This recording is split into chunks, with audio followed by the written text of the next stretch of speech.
পীযুষ হাজৰিকাৰ পত্নী আইমী বৰুৱাই প্ৰথমতে অলপ খিষ্টাচাৰ শিকাওক পীযুষ হাজৰিকাক তেওঁ স্বামীক আৰু তাৰ পিছত তেওঁ ল'ৰা ছোৱালীক এইখন যি শিকাই থাকিব আৰু তেওঁ পীযুষ হাজৰিকাৰ পুলিচ প্ৰশাসন তেওঁৰ বহতীয়া বা তেওঁ ঘৰত থকা চাকৰ নহয় তেওঁ যে দম্ভালনি মাৰি এজন অফিচাৰক তেনেধৰণৰ কথা ক'ব আৰু কি পুলিচ প্ৰশাসন তেওঁলোকৰ কি বহতীয়া নেকি মানে কি বুলি ভাবিছে চৰকাৰ তেওঁলোকৰ কাৰণে মানে পুলিচ প্ৰশাসন তেওঁলোকৰ হাতৰ মুঠি মতে চলিব লাগিব নেকি আঁচনি নামত চলিছে বহুতো দুৰ্নীতি আৰু এই দুৰ্নীতি অকল যে তিনিচুকীয়াতে চলিছে তেনে নহয় অসমৰ চুকে কোণে সকলোতে চলিছে এইবিলাক দুৰ্নীতি আৰু কিছু লোকে মাত মাতে আৰু কিছু লোকে মাত নামাতে কাৰণ মুখ বন্ধ কৰি থয় দিম বুলি কৈ পেলাই সকলোকে নমস্কাৰ জনাই আৰম্ভ কৰিছো মোৰ আন এটি নতুন ভিডিঅ'ৰ মাজলে আৰু কি কম দুদিনমান ইমানেই গাটো বেয়া বিছনাতে পৰি আছো আৰু ভাবিছো এনেকে পৰি থাকিলে নহব আজি আমাৰ ইয়াত কি হৈছে জানেনে ধুলি ধুমুহা হৈছে ইমানেই ধুলি আৰু ইমানেই কাহ মানে ইয়াৰ কেদিনমানৰ আগতো তেনেকে ধুলি ধুমুহা হৈ গৈছে আৰু আজিও আৰু এতিয়া কিয় বেছি হৈছে জানেনে এই দিনত কাহটো এই কালি পৰহি যে হোলি গৈছে সেই হোলিবিলাক ক'ত যাব ন বৰষুণ নাই দিয়া আমাৰ ইয়াত বৰষুণ দিলে উটি গ'ল হয় কিন্তু নাই যোৱা আৰু সেইবিলাকেই মানে কেউফালে গুৱাহাটী মহানগৰীখন চানি ধৰিছে আৰু তাতে আমাৰ মামায়ে ব্ৰিজৰ নামত যি প্ৰকাণ্ড গাত খান্দিছে নহয় আৰু সেইবিলাকো ধুলি এইবিলাক ৰঙা মাটি ধুলি আৰু পাহাৰ খান্দিবলৈ মানা কৰে কিন্তু পাহাৰৰ ধুলিও মানে গুৱাহাটী পৰিৱেশটো একে বিনিষ্ট কৰিছে যোন গুৱাহাটীত আছে তেওঁলোকে জানে আৰু মই দেখাম দেই ধুলি হেৰিটো চাওকচোন এই গছৰ মাজে মাজে ধৰিব পাৰে নে নাই জানো মুঠতে একদম এইবিলাক সব ধুলি ধোৱা কোৱা যে দেখিছে এইবিলাক হল ধুলি পাইছে কাহি মাতটো একদম ভাগি গৈছে আৰু আপোনালোকে নিশ্চয় ধৰিব পাৰিছে মোৰ মাতটো নহয়নে আৰু গামোচাখন লৈ আছো কাৰণে মানে হেৰি হয় কাহটো অকণ কমে কিন্তু গামোচাখন অতৰাই দিলে আৰু আহি যায় কোনো কালে গৰম পানী নোখোৱা মানুহজনীয়ে এতিয়া মই গৰম পানী খাবলৈ লৈছো জানে বাৰু যি কি নহওক এতিয়া আহো মূল কথাটোলে দেই অৰুণোদয় নামত অকল যে তিনিচুকীয়াতে মানে হেৰি হৈছে দুৰ্নীতি হৈছে তেনেকুৱা নহয় আমাৰ ইয়াতো হৈছে আৰু ইয়াত মানুহবিলাকে মাত নামাতে এতিয়া মই যদি মাত মাতো তই পোৱা নাই সেইটো কাৰণে তই মাত মাতিছ এনেকুৱা কিছুমান কথা কয় আৰু কিমান মানুহৰ লগত লাগিব কিমান মানুহৰ লগত বেয়া হ'ব নহয়নে আজিকালি যোন মানুহে সত্য কথা কয় সেই মানুহ মানে সকলোৰ পৰা অপ্ৰিয় হৈ থাকে মুখৰ আগত একো নহয় পিছত মানে বুবু বাবা কৰি থাকে গতিকে মোৰনো কি দৰকাৰ 1400 টকা 1200 টকা মোৰ নহলেও চলি যাব নহয় জানো কিন্তু এটাই কথা সকলোৱে পালে আমিও পাব লাগিব নহয়নে বাৰু যদিহে আমাৰ ৰেশন কাৰ্ড আছে কিন্তু হেতুকে নকৰি কি কৰিছে কিছুমানক দিছে কিছুমানক নাই দিয়া মই ভাবু কি এটোৱে যে ৰেশন কাৰ্ড যাৰ আছে একফালৰ পৰা সকলোকে দি যাওক নহয় জানো আৰু যদি দিব নোৱাৰে সকলোকে বন্ধ কৰি দিয়ক আৰু এইবিলাকনো মানুহক কিয় টুপ দি থাকিব লাগে আৰু যেতিয়াৰ পৰা মাইকী বিলাকক এইবিলাক টুপ দিয়া হল তেতিয়াৰ পৰা মাইকী বিলাকে একদম সঁচা কথা ক'বলৈ গৈছো ঘৰৰ কাম বন এৰি মতা সতা এৰি পেলাই কি কৰে একদম পিনপিনাই ঘূৰি ফুৰে বোলে আমুক জেৰস বোলে তামুক জেৰস মানে জেৰস আৰু সেই জেৰসৰ নামত কিমান টকা যায় কওকচোন এনআৰসি কওঁতে আমাৰ কম জেৰসত টকা গৈছিলে নে কক তাৰ পিছত কি হল এনআৰসি বোলে এনেকুৱা হল তেনেকুৱা হল আকৌ পুনৰ নিৰীক্ষণ হ'ব কত কি নহয় জানো আৰু এইবিলাকে কৰি পেলাই মতা মাইকী বিলাকৰ মাজত ঘৰত গৃহকণ্টল কাম পৰি থাকে আৰু আমাৰ মাইকী বিলাকো মানে একদম সঁচাকে দেই ইমান মানে সেই মাহত 1200 টকা পাব কিন্তু সেই মন্ত্ৰী এমএলএ বিলাকৰ ল'ৰা ছোৱালীয়ে দিনত 1200 টকা শেষ কৰে মই কৈছো দেই চানা টানা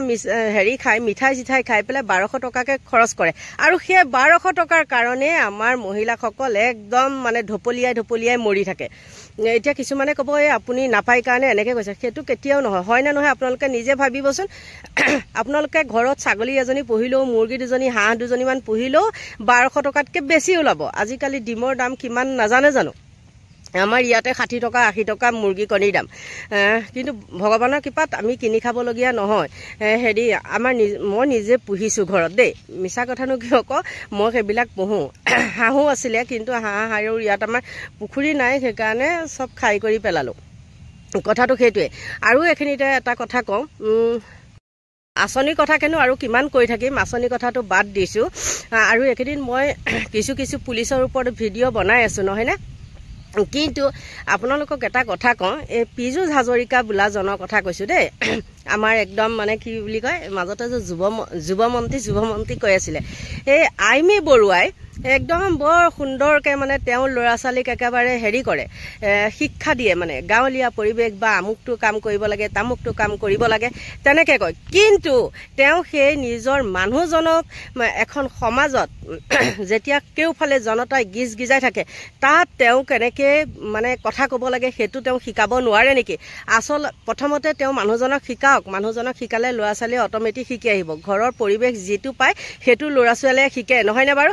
আৰু তেওঁ পুলিচ প্ৰশাসনক যি ধৰণে কথা কৈছে, মই আপোনালোকক ভিডিঅ'ৰ মাজলৈ ভিডিঅ'টোৰ মাজত মই লগাই দিম, নিদিয়াকৈ নাথাকোঁ, আপোনালোকে চাব।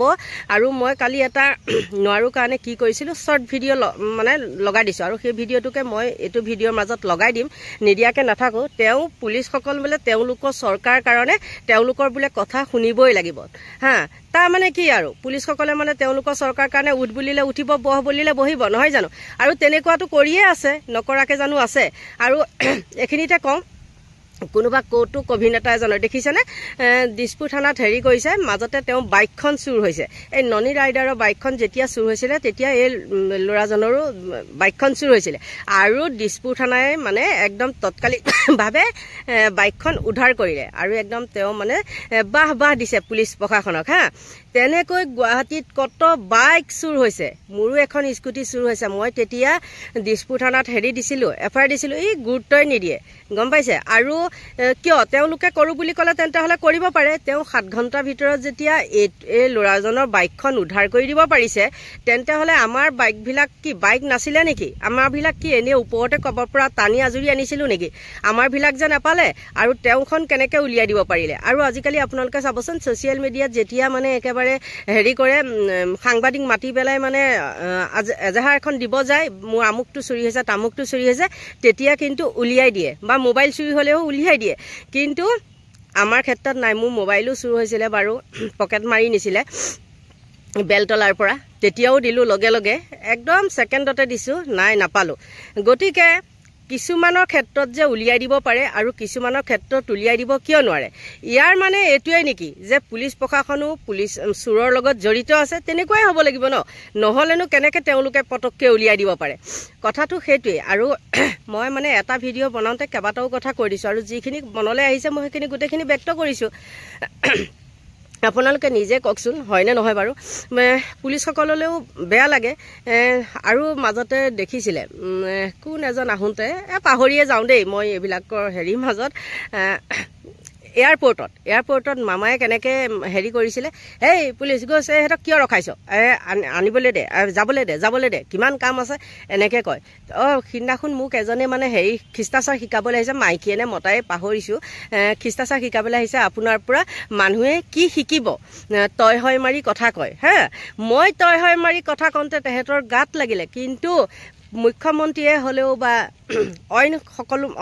অইন মন্ত্ৰীয়েও তেনেকৈ যে তই হয় মাৰি পেলাই যে ইমান দম্ভালনি মাৰি কথা কয়, তেতিয়া তহঁতে কি চকুৰে নেদেখ, কাণেৰে নুশুন, মোক যে কথা ধৰিবলৈ আহ, হা। তহঁতে একলমমান তহঁতৰ পেজত লিখি পাইছ, বৰ দেখোন একেবাৰে উলংগ হৈ পইচাৰ কাৰণে ভিডিঅ' বনাওঁ, তেতিয়া তাত একলম সেই ৰাইজৰ হকে লিখি পাইছনে? বোলে আপোনালোকে পুলিচসকলক কিয় এনেকুৱা কৰি থাকে? পুলিচসকলে এইটো আমাৰ মানে হেৰিটো হত্যা হিংসাৰ পৰা মানে যি নহওক, পাৰক নোৱাৰক আমাক সহায় কৰি আছে, তেনেকৈ লিখি পাইছেনে? নিশ্চয় পোৱা নাই। আৰু এইখিনি কথা ক'লে তহঁতে লাজ পাওঁ, আহি বেয়া কমেণ্ট কৰিবলৈ আহ, হা। আঁচনিৰ নামত একদম পাগলা হৈ থাকা, মুঠতে তহঁতক টকা পালে তহঁত মাইকীবিলাক মানে একদম অৰ্ধ উলংগ। আৰু সঁচাকৈ একদম ক'বলৈ গ'লে ছোৱালীতকৈ মাইকীবিলাক এতিয়া অৰ্ধ উলংগ হোৱাটো বেছি হৈছে। তেহেঁতে যে মোক কিছুমান কথা শিকাবলৈ আহে, আপোনাৰ ভাষা এনেকুৱা, আপোনাৰ ভাষা তেনেকুৱা, তহঁতে সেই মাইকীবিলাকক কবিচোন, তহঁতৰে লগ বন্ধু সেইবিলাক, তহঁতৰ ফালৰে যিবিলাকে মোক বেয়া কমেণ্ট কৰি আছে, সিহঁতক কৈছোঁ দেই, তহঁতৰ ফালৰে সেইবিলাকক কবিচোন বুলি কাপোৰখন অলপ আবুৰকৈ পিন্ধ, তহঁতৰ পৰা আমাৰ মাইকী মানুহৰ মানে বহুতো সন্মান হানি হয়, এইবিলাক নকৰিবি। এজনীৰ কাৰণে বহুতৰো সন্মান মাইকী মানুহৰ গাত লাগে এইবিলাক বেয়াকৈ ক'লে। তেনেকৈ কবি, ক'বলৈ দম আছে কেতিয়াও নাই। এইবিলাক যে মই যে কওঁ বা পীযুষ হাজৰিকাৰ কথা যে ক'লোঁ, মুখ্যমন্ত্ৰীৰ কথা যে ক'লোঁ, তহঁতে দম হ'বনে তহঁতক কেনেকৈ ক'বলৈ? তহঁতৰ কেতিয়াও নহয়। কিয় নহয় জানো? তহঁতে এই চেলেকিবলৈ ৰখি থাক। আমাক মুখ্যমন্ত্ৰীয়ে দিব অৰুণোদয়, আমাক এই কিবা এইবিলাক লাখপতি আঁচনি নে কি আঁচনি এইবিলাক নাজানো আৰু দেই, সেইবিলাক দিব বুলি তহঁত আশাত বন্দী হৈ থাক আৰু চুপচাপ ভিতৰত সোমাই থাক। অকল মোবাইলটো ল'বি, কোনে কি কৰিছে নকৰিছে তাত মানে তহঁতে বেয়া বেয়াকৈ কমেণ্ট কৰিবি। আৰু বেছি নকওঁ, মোৰ বাহিৰত অকণমান ওলাই আহিছোঁ, ঘৰতেনো কিমান সোমাই থাকিম। এইখিনি আছিলে মনৰ কথাখিনি মই ক'লোঁ আৰু সেই মানুহখিনিক মই ধন্যবাদ দিছোঁ। তিনিচুকীয়াৰ সেই মানুহখিনিক মই ধন্যবাদ দিছোঁ, তেওঁলোকে যে সৎ সাহসেৰে আহি পেলাই তেনেকৈ প্ৰতিবাদ কৰিছে। আৰু ভিডিঅ'টো এইখিনি আছিলে। আৰু শেষত টাইমী বৰুৱাকো মই কওঁ, তোমাৰ মানুহজনক দম্ভালনি মৰাটো অকণমান কমাবলৈ শিকাওক। ল'ৰা ছোৱালীক পিছতো শিকাব, বাপেকক শিকাই লওক, তাৰপিছতে ল'ৰা ছোৱালীক শিকাব। এইখিনি আছিলে কথা। আৰু আপোনালোকৰ মাজলৈ মই পীযুষ হাজৰিকাৰ সেই ভিডিঅ'টো আগবঢ়াই দিছোঁ, চাওকচোন। নিশ্চয় দেখিলে নহয়নে বাৰু? আৰু তেওঁ দেখিছেনে নাই বডি লেংগুৱেজটো কেনেকুৱা? আৰু এওঁ কিন্তু তৰুণ গগৈ চৰকাৰৰ দিনত থাকোঁতেও এওঁ আৰু এজন মন্ত্ৰী আছিলে, এতিয়াও কংগ্ৰেছতে আছে, ৰেকিবুদ্দিন আহমেদ। এই দুইজনৰে বডি লেংগুৱেজ বাপৰে বাপ তেতিয়াৰ পৰা সহ্য নহয়। কিয় নহয় নাজানো। আৰু পীযুষ হাজৰিকাটো এতিয়া চিণ্ডিকেটৰ নাম্বাৰ 1। সৰকাৰ আমাৰ, পুলিশ আমাৰ মতে চলে, ডিসিয়ে আমাৰ কথা শুনে, ৰাজনৈতিক নেতাৰ হাতৰ পুতলা অসম আৰক্ষী। ৰাষ্ট্ৰপতিৰ নিচান পোৱা অসম আৰক্ষীৰ নিজস্বতা বুলিবলৈ একোৱে নাই। এই কথা আমাৰ নহয়, এই কথা স্পষ্ট হৈ পৰিছে মন্ত্ৰী পীযুষ হাজৰিকাৰ কথাত। তাৰ পিছতে এতিয়া সৰ্বত্ৰে সৃষ্টি হৈছে প্ৰশ্নৰ, ৰাজ্যত আচলতে কি শাসন চলিছে? এয়া গণতন্ত্ৰ নে ৰাজতন্ত্ৰ? গণতান্ত্ৰিক পদ্ধতিৰে নিৰ্বাচিত এজন মন্ত্ৰীয়ে মন গ'লে কাৰোবাক জেলত ভৰাব পাৰে নেকি? নিৰ্বাচনী প্ৰচাৰ সভাত নিৰ্বাচনী আচৰণ বিধি উলংঘাৰে ভাষণ প্ৰদান কৰিলে অসম চৰকাৰৰ মন্ত্ৰী পীযুষ হাজৰিকাই। এইটো অভদ্ৰামী নহয়নে? এই যে এনেকে এইটো ইমান কোনোবা আগত পৰিছে নেকি? এনেকে হৰ্ণ মাৰি এইটো অভদ্ৰামী নহয় নেকি? এইটো অভদ্ৰামী হয় নে নহয় কওকচোন? আমি কাৰোবাক তেনেকুৱা কৰিছো নেকি? এই অভদ্ৰামীৰ আমি উত্তৰ দিম 8 তাৰিখে কেনেকৈ সকলোৱে পদুম ফুলৰ ছবি বিস্কুট আমি ভোট দিম। আমি তেনেকুৱা কৰিম নেকি? আমি ভদ্ৰ মানুহ তেনেকুৱা কৰিম নেকি? চৰকাৰ আমাৰ, পুলিচে আমাৰ কথা চলে, ডিচিয়ে আমাৰ কথা শুনে, আমিতো গোটেইকেইটাকে ভৰাই দিব পাৰোঁ নোৱাৰোঁ। গতিকে আৰু বেছিকৈ বহলাই নাথাকোঁ, আপোনালোকে দেখিলেই ভিডিঅ'টো এইখিনিকে কৈ মোৰ ভিডিঅ'টোৰ পৰা লৈছোঁ বিদায়। এতিয়ালৈ বাই বাই।